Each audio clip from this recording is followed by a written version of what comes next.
assignment. It'll be up on the web page as soon as this class is over. It's due a week from today in class. The boxes I retired because when I start talking, I trip over them, you see. Who's your TA? Well, I'll just throw these out. Yeah? Okay, you guys can figure this out. A week from today in class. This homework assignment is, this takes a little time. So this might be the one where you should find that friend to work with. There are 4 questions. Let me just run through them very quickly. The first question is a lot like what you had on the first homework assignment. It's a transcription exercise. So I've given you a passage using just regular orthography, and I want you to put that into the IPA. So listen to someone read that to you and put what you hear into the IPA. You don't need to transcribe this business here. That just tells you where I found this passage. Let's see if I can move this up. All right, I can't. The second question asks you to list for me the sounds found in the American style of English that meet these various descriptions. So give me, for instance, all of those consonants that are produced using the lips, or all of those sounds that are nasal, or all of those sounds, this is C, that are consonants which involve an articulation at the alveolar ridge or somewhere forward of that, somewhere from the alveolar ridge towards your lips, to your lips. Okay? This is an exercise just to help you learn how these sounds are made. Yep, that's what it's about. So for an answer to each of these questions is a list of IPA symbols that answer the question. Yeah? When you say using the lips, you mean at least one lip or both? Any lip. Yours, though, not someone else's. Yeah. Okay. And then the third question is a question... Oh, yes, sir. Sorry, going back to the second question. Can all those IPA symbols be found on the handout you posted? Yes. Mm-hmm. The third question gives you a series of words, 4 of them here. I want you to do 2 things. The first is I want you to transcribe them. So tell me how they sound. And the second is I want you to show me how the phones that make up these words group into syllables using the style of representing that I'm about to teach you today. Okay? Let me just pronounce these words so you have a clue as to what I think they spell. You can have someone else pronounce them. Here they are. Tremble, formica, kleptomaniac, and programmatic. Okay? So in answer to this question are 4 transcribed words broken up into syllables. Those are the questions you'll be able to answer after today's lecture. The last question... there. The last question you won't be able to answer after today's lecture. Oh, hell. Let's talk about it on Friday. Okay? It asks you to look through a bunch of words in English and tell me something about them. Right? So that one you won't be able to do until after Friday's lecture. That will take some time, that one. It's just a long process. Not very hard, but it's long. So I would try and do the first 3 questions before the weekend and give yourself some time on the weekend and starting next week for that last question. Are there any questions about the homework assignment? Sir? This is more of a general question about the IPA we're learning. Yeah. I'm also in the phonetic processing class, as I imagine several people are as well. Who teaches that class? Bellman usually, but I'm embarrassed to say I forget that. Yeah. You should just ignore whatever she teaches you. Is that going to be the question? Yeah. She has no idea what she's... Oh, are the cameras still rolling? She's the expert in this area, actually. You want to know which symbol system to use? The one she teaches you? Specifically, if we these symbols from that course that we haven't gone over in this class, will we be marked off? Will we be marked off? You guys can handle other symbols? As long as I'm not grading them, you're fine. Okay? Any other question? Great. I wonder if one of you could raise that screen. Oh, never mind. I wonder if one of you could turn on the spotlights.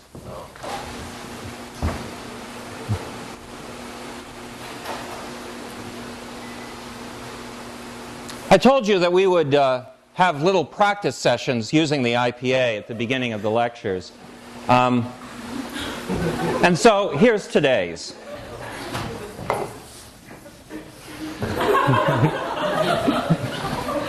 I'll pronounce it for you. What?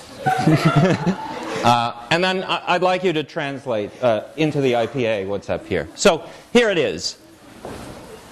Minty pleasures include Pepto-Bismol. Minty pleasures include Pepto-Bismol. Minty. Have I any volunteers for Minty? Oh, I like it when there's no volunteers. Let's see.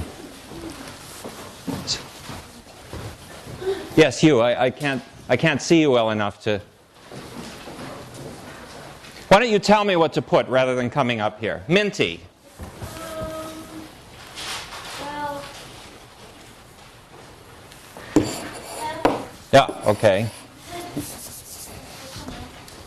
And then the I with the line through it, like the lowercase I with the line through it. This one?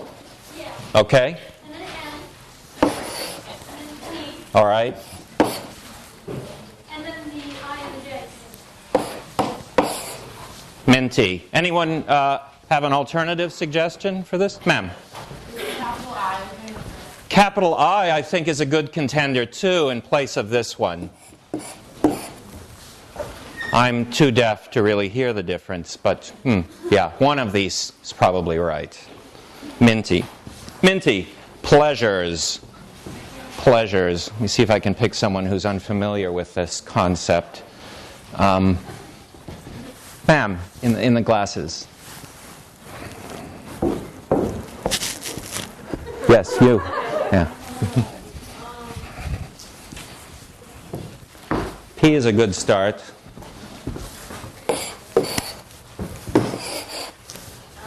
What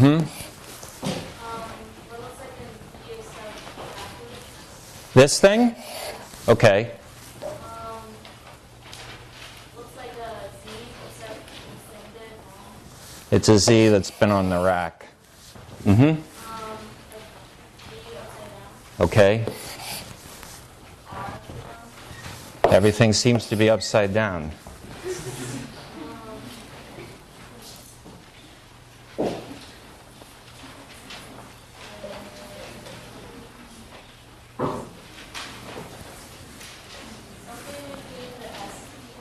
the R. Z.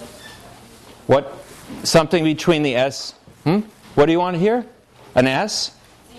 A Z. Pleasures. Ma'am. Could you just go straight from the sound to the earth sound without the upside down? Yeah, so a question. Is there really a vowel here? It's a good question. It's hard to say, really. I think we'd have to look closely at what's going on in the mouth. Ma'am. I would put like an I with a lowercase I with a Could the vowel be this one? That's the question. Yeah, I think it could be, though, of course, this vowel is I. And it may not sound like there's an I in pleasures. But the I with sort of articulated together might be actually what I said. So either one of these, I think, is in the ballpark. Again, for me, too deaf to hear the difference. Pleasures. Include? Sir. Capital I, N, K, L, U, Include. Any objections? Ma'am? Doesn't K and the I and the one with the line through it instead? Could it be this? Yeah, could be. These two, I can't hear the difference in them. So here as elsewhere, I'm not sure which I would choose. Probably what's chosen here. Pepto. Oh, yes, ma'am. For the include, instead of the W, can it not be that omega sign? This thing here. Yeah. This is So include versus include. Yeah. Slight difference, but I think is right. Sir? Is the W entirely necessary? Entirely. Yeah. I mean, again, I'd have to watch your lips. That's all right. Yeah, that's what makes it necessary. Probably you have rather than ooh, because American English speakers tend to. Sir? Or ma'am, sorry. Maybe there's a glottal stop here. Could be. Include. Ma'am. Might the nasal before the K be ooh? I see. So what's here is include, and you're asking, could it be include? Include. Which do you hear? Actually, say the word. Oh, you've gotten shy. What happened? Say include. No, that's much better. And now, say it again and watch, if you can, the tip of your tongue. Does it go up to the alveolar ridge for na, or does it not? Include. Include.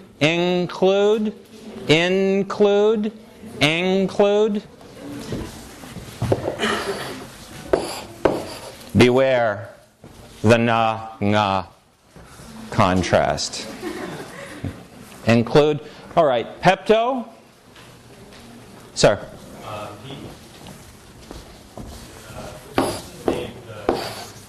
This thing. Does this have a name? Epsilon. And I'm a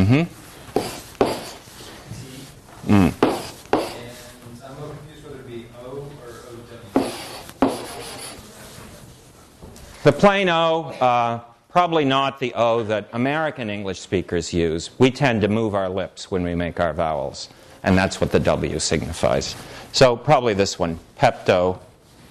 And finally, Bismol. Ma'am.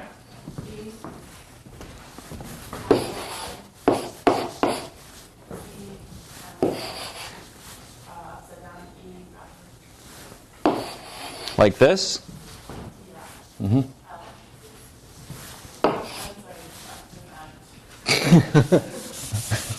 that was Bizzle. Yeah. Okay, M. No? Oh, here. And then you want the upside down? And then what do you want? Okay. So this is Bismol. And I think I said Bismol. So I think the vowel is different in what I said. Bismol is this. Okay? Ah. I think that's what I said. Good.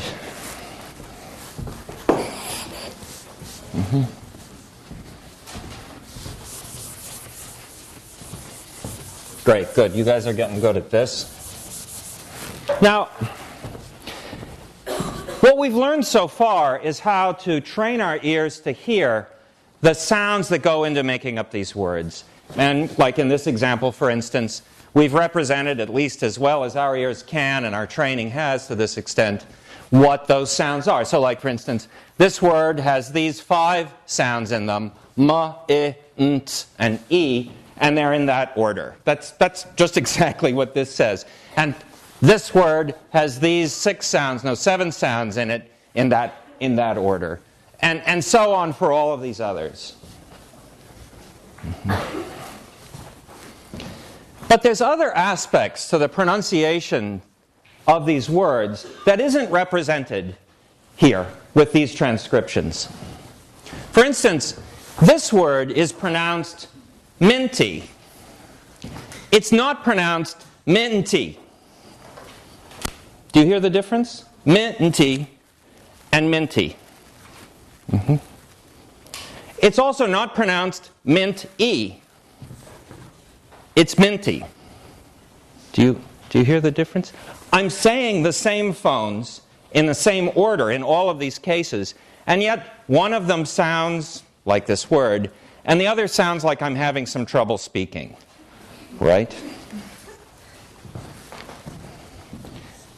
The sounds are not just laid out in these words as a sort of plain string. Instead, they're grouped into what's called syllables. So, for instance, this word groups these 5 phones this way, with a little pause right there. Yeah. And this word, similarly, it's pleasures. It's not pleasures. Right? They're grouped so that there's a little pause right here. 2 syllables broken right here. This word too, include. There's a little pause right here. It's not include. It's not include. It's include. Right? So we should include, when we're transcribing words, also information about how they're grouped, how these sounds are grouped into syllables. Now, there's an important difference, subtle but important, between what we know about the sounds that make up words and what we know about how they're grouped into syllables. When we learn English words, we have to simply memorize that the word that minty is makes use of these phones in that sequence, and that the word pleasures makes use of these phones and in that order. But we don't think, memorize how each of these words is broken into syllables. We don't think that for a couple of reasons. We think instead that what's learned is some general procedure that tells you how, for any given new word that you learn, it should be broken up into syllables. So on the one hand, you're memorizing words, sequences of phones. And on the other hand, you're learning something about how to deploy those sequences of phones. In this particular instance, how to group them into syllables. One reason we think that's the case is because, let's see, if I teach you a new word, like this one,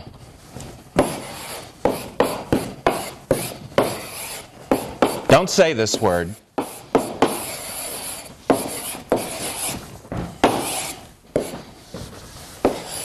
This word refers to the little tufts of hair that grow out of the top of your ear. This will be a word that you will find handier as you age. Okay.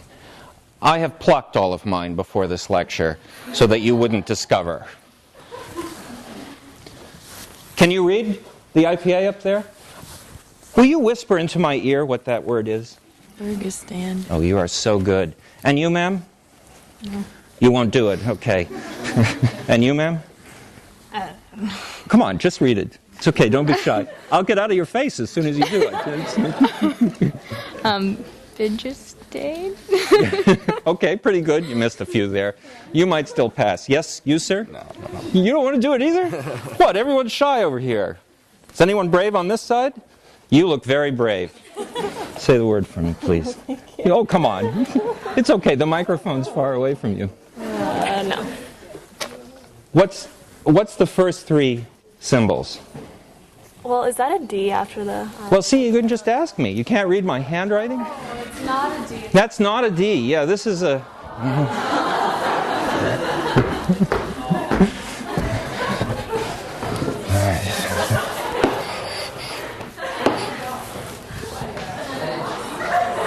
Is that better? It's an upside down R, okay? All right. Does that make you feel braver, ma'am?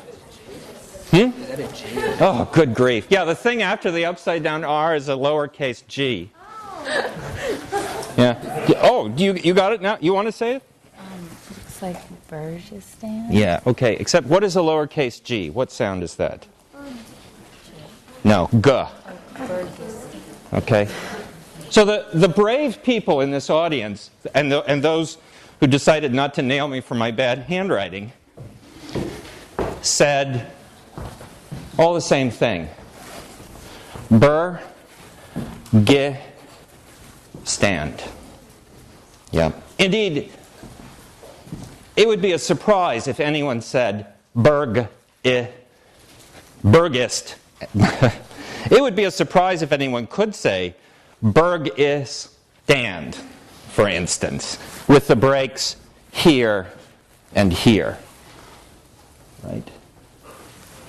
Well, the point of this was supposed to be, if you learn a new word, you can learn just what sounds make up that word and not where the syllable breaks are, and still you'll know how to syllabify it. That's because in your head somewhere, there's knowledge about how these sounds get broken up into syllables. Okay? The branch of linguistics that studies your general knowledge about how sounds are put together is called phonology. And that's what we turn to now. Oh gosh. It's the size of this chalk I'm going to blame. Phonology. And the first thing we're going to learn is, what is that rule, that procedure? How is that knowledge that allows you to know how to group phones into syllables? What does that look like? Okay? Yes, ma'am. Are the rules for grouping syllables the same across languages, or does each language have its own rule for grouping? The answer is, the question is, are the rules the same or do they differ across languages? And the answer is, the rules are the same and they differ across languages. Mm-hmm. Yes. There's two components to the procedure, to the rule. One component pays attention to what groups of sounds can be found inside syllables, and in particular, in certain places in syllables. So, for instance, the reason minty breaks its syllables between na and ta, and not say here, is because the syllable, the second syllable that would be in this word, nti, puts sounds, namely n and t, together that cannot start a syllable in English. Do you hear that? What's wrong with nti is the nti part. Nti isn't a good syllable in English. Yeah. And that's because nt can't start a syllable. The consonants that start a syllable are called onsets. Mm-hmm. There are certain rules about which consonants can be in an onset. And the consonants that make up the ends of syllables, like this da at the end of clued, the consonants that make up the ends of syllables are called codas. And there are also rules about which consonants can be in a coda.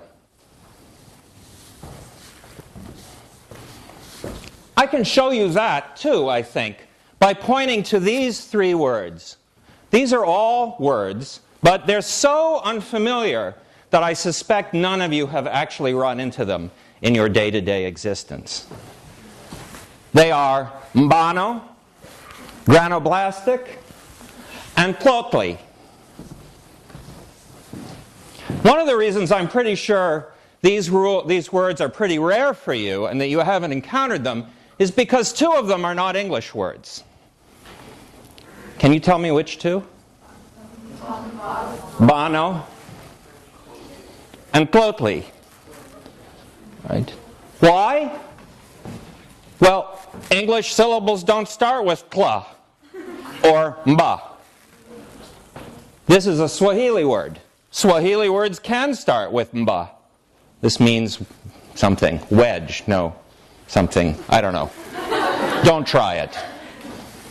And this, plotly, is a Nahuatl word from the language spoken in Mexico that descends from that spoken by the ancient Aztecs. It means some kind of big bird. Plotly. Okay. You know enough about how sounds can be arranged to make English words to know that this isn't possible. This is an English word. It refers to metamorphic rock that has some strange properties. Granoblastic. Okay?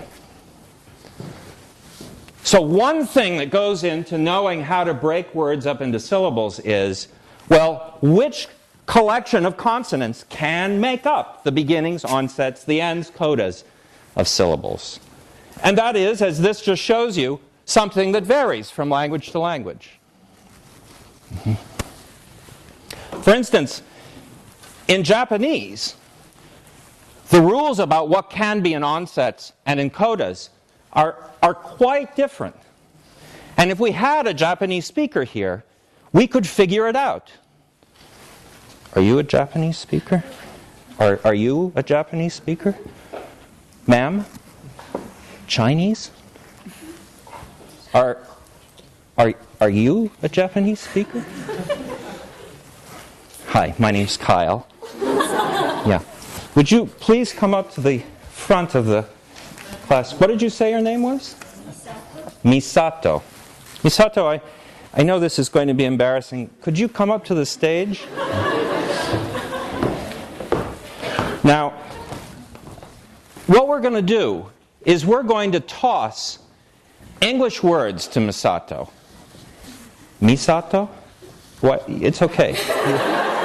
Come on here. And what we'll ask her to do is to say them with a Japanese accent. Okay?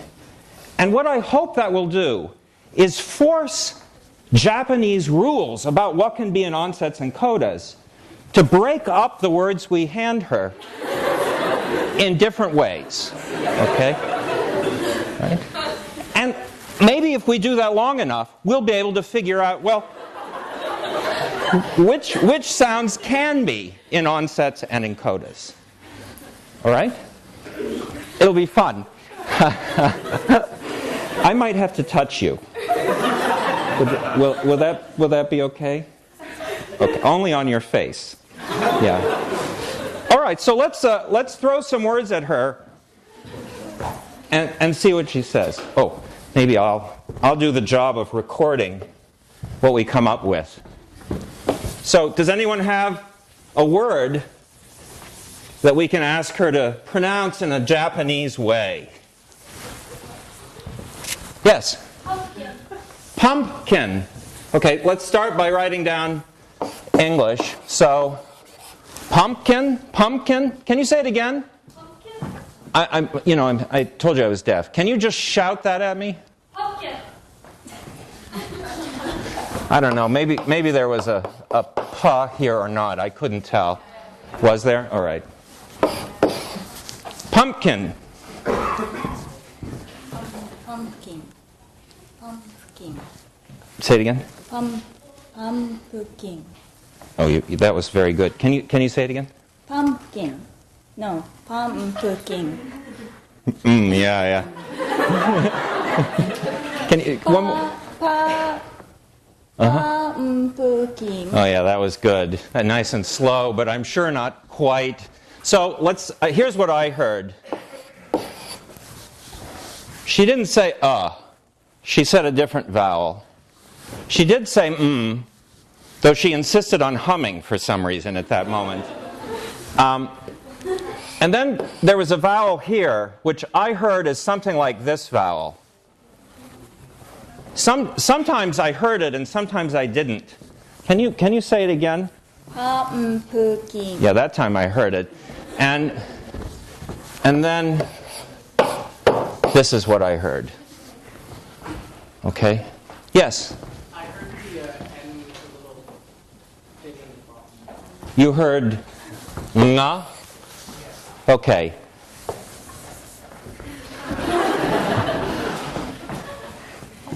Can you say it again? 펌프킨. I don't think she did it that time anyway. I think she had not nga. So she didn't use this vowel. She used this vowel here. And the reason for that is that Japanese has a lot fewer vowels than English does. So what she's doing in these cases, I guess, who knows, look at her, is she's desperate. I mean, she's up here in front of all you guys, next to me.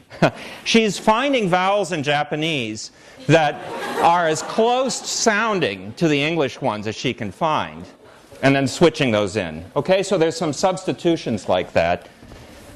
But otherwise, this seems right, and this seems right.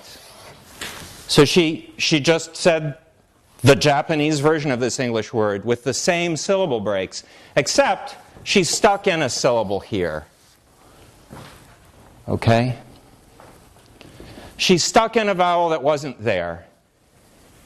And my thinking is that probably these two sounds can't be a coda in Japanese. And as a consequence, in desperation, with all these eyes staring at her, she decided, well, I'll go ahead and say pa rather than just leave it out. But I'll make it not part of this coda. I'll make it an onset to a new syllable that I'll create out of whole cloth by sticking in this vowel. Okay? So, what do we learn? Probably codas in Japanese can't be made up of and pa. All right? So I'll use, here's a diacritic used by linguists. I'll put a star in front of things that are not well formed. So not well formed in in Japanese, is a coda that's made up of these two sounds. Okay? That would be my reasoning about why she did the crazy thing she did. Let's give her another word.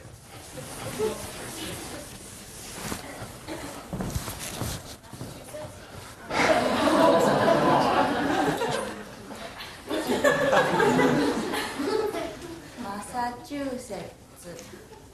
Ma.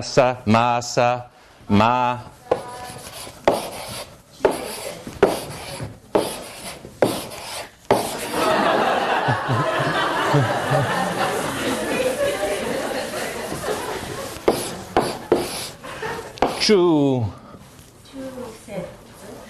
Set. S.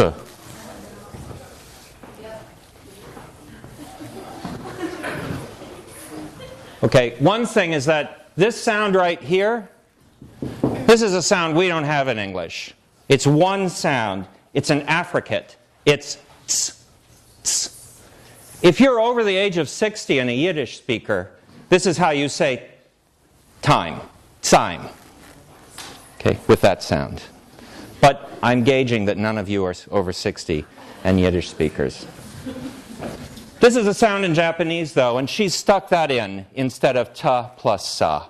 It's very similar, of course. It's just those two articulations have been jammed together into one phone. Ma, she put the break here. Sa, she put the break here. Chu, she put the break here. Se, she put the break here. Tsu. So she didn't want to put sa at the end of a syllable. Instead, again, she stuck in a vowel to make sa not the end of a syllable, but the beginning, an onset of a syllable she made up out of nowhere. So maybe sa also can't be a coda. Mm-hmm. Do we want to pay attention to if the two is geminated, how it sounded like it was geminated? Or is that? This one here? No, the two. This here? Yeah. It sounded long to you. This is Clint's way of trying to be tactful when I've made a mistake. This sounded long to you. Too bad. Yeah, yeah. Yeah, he might be right, but I don't want to be wrong right now. Yeah. Okay, good. All right, so we've learned a couple of things about how codas can differ in Japanese and English. Let's try some other words. Ma'am. Somebody. Somebody. Some.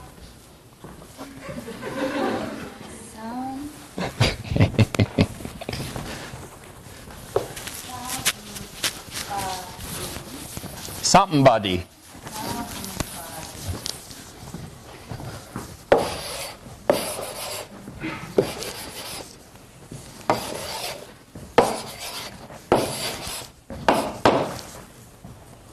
Is that what you said?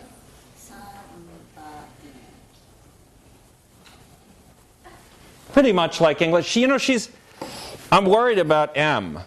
Because every time we give her M, she hums. You know, it's like, no, I don't want to make the, I don't want to do it. Body. Somebody. So, we might ask about just plain old What's going on with I mean, it's not that she's not pronouncing it. It's also not that she's sticking in a vowel and making this sound an onset for a syllable she's making up. But she's saying it a little bit different, so that's worrying me. Yeah, maybe that's what's wrong with Toyota. Ma'am. Correct me if I'm wrong, but I think that Yeah. that and is written with its own character as opposed to saw or fa. Yeah. It's true. If you look at the spelling system in Japanese, which is tremendously complicated, it's like they don't want to have just one system of symbols. They come up with, well, 3, and then because that's not enough, they've borrowed all the characters from Chinese. Anyway, if you look at that, what you'll find is that there's the symbols sort of correspond to syllables, and there's a single syllable, there's a single symbol for ma. Right? That's what you're telling me. And that might make us think that they treat these sounds differently than consonants. So maybe there's something going on here that we should think about. Any other words? Yeah. Girl. God. No, not God. Girl. Huh? Girl. God.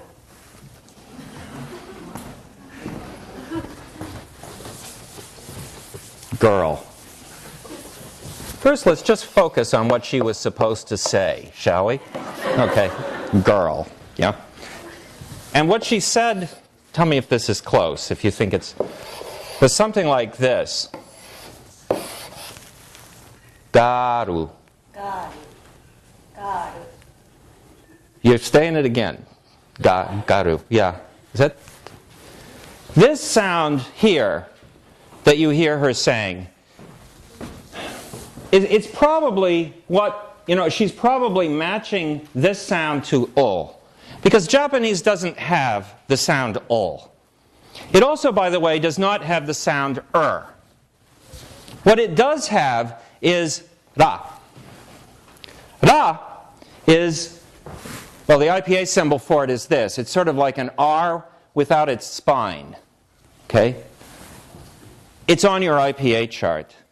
It's very close to the sound that is found in English, too, when we say things like bottle. that consonant in the middle of bottle is very close to what she's saying here. Ru. Okay? It's called a flap. So I think she's using this sound in place maybe of this. It's perhaps the closest sounding Japanese phone to la or ra. She's just decided not to even try this. This vowel doesn't exist in Japanese, so these two have gotten covered, I'm guessing, by ah. Not, no so I'll do ah. Ga. But she's made this one syllable word 2 syllables. Yeah? By sticking in a vowel. And that suggests that this sound here can't be the ending of a syllable either. Yeah. So that isn't a possible coda.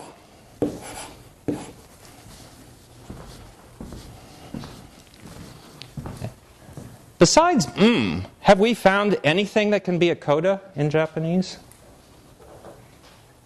Let's find out if anything can be a maybe Japanese just doesn't have codas. Can we toss her a word to find out? Ma'am? Necklace. Hello? I thought you fell asleep. No? Yeah. Necklace. Oh.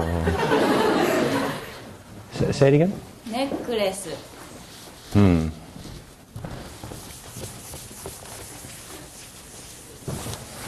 Okay, so here's what was tossed to her. Necklace. Something like that. And here's what she said. Ne ku.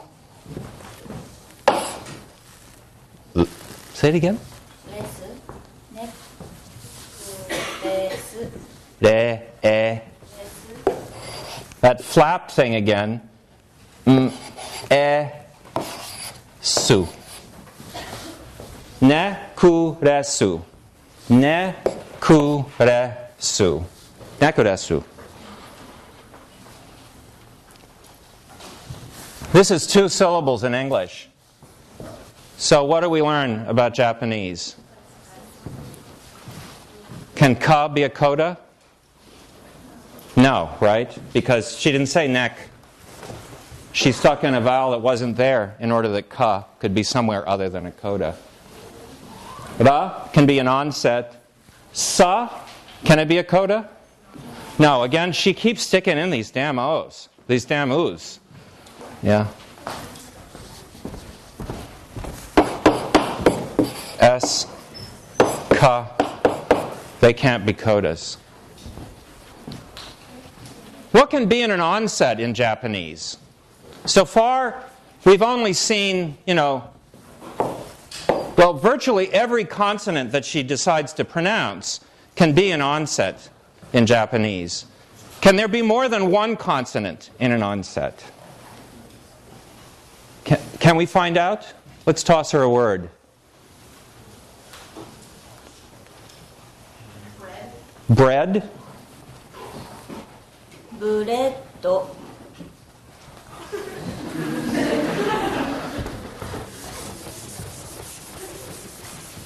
Bread.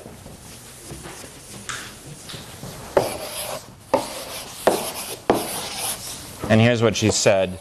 Boo, the damn boo again. So I guess these two can't make up an onset.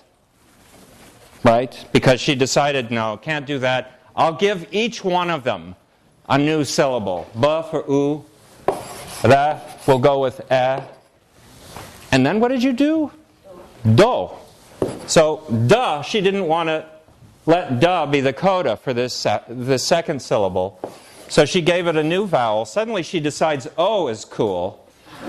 So she put in o and allowed da to be the onset, not a coda. Freaking weird. Wouldn't that be a flap instead? Can you say it again? Buretto. Buretto. くれと No flap, I think. I think it's a real duh. I mean, in the middle. Oh, here. Oh, this. Oh, I'm sorry. I wasn't even paying attention. くれと You're right. Yeah, you're right. This is a flap. Ladies and gentlemen, I think we should give Misato a hand.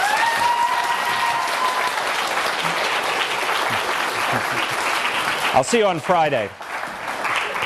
No, yes, Friday. Yeah.